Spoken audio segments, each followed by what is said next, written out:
আপোনালোকৰ ওচৰত কৃতজ্ঞ। আজিও ৰাস্তাত এই নীলা আকাশী ৰঙৰ ব্লাউজটো পিন্ধি আকাশী ৰঙৰ পাৰি দিয়া এখন বগা চাদৰ মুগা ৰঙৰ মেখেলা বা মুগাৰ মেখেলা পিন্ধি যেতিয়া যিকোনো এগৰাকী মহিলা যায় মোৰ এনেকুৱা লাগে সেইগৰাকী নিকেতনৰ আচাৰ্যাই।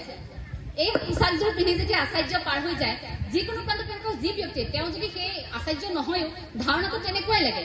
সেই ইমান সুন্দৰ ইমান শালীন ইমান সুন্দৰ কিছু ভাল লগা পৰিৱেশ গোটেই আচাৰ ব্যৱহাৰ প্ৰতিটো দিশতে ইয়াত প্ৰতিটো চুকে কোণে ভাল লগা থাকে। এই ভাল লগাবোৰ মই কৈ শেষ কৰিব নোৱাৰো। প্ৰতিটো প্ৰান্তত থকা প্ৰতিগৰাকী আচাৰ্যৰ চৰণলৈ শ্ৰদ্ধা জনাই মই ক'বলগীয়া দুআষাৰ ইমানতে সামৰণি মাৰিছো। শেষত এটা মোৰ ভাল লগা কবিতাটিৰে মই সামৰণি মাৰিব বিচাৰিছো। যিহেতু গীতৰ মানুহ নহয়, অকণমান আন দিশৰ সৈতেহে জড়িত কথা কোৱা মানুহ। কথা কৈ এতিয়া এনেধৰণে আপোনালোকৰ সৈতে সংযোগ স্থাপন হৈছে। কথা কোৱাৰ বাবেই হয়তো আপোনালোকে অকণমান আপোনালোকৰ মৰম যাচিবলৈ এনেকৈ আমন্ত্ৰণ জনাই আনিছে। গতিকে কথাহে যিহেতু ক'ব পাৰো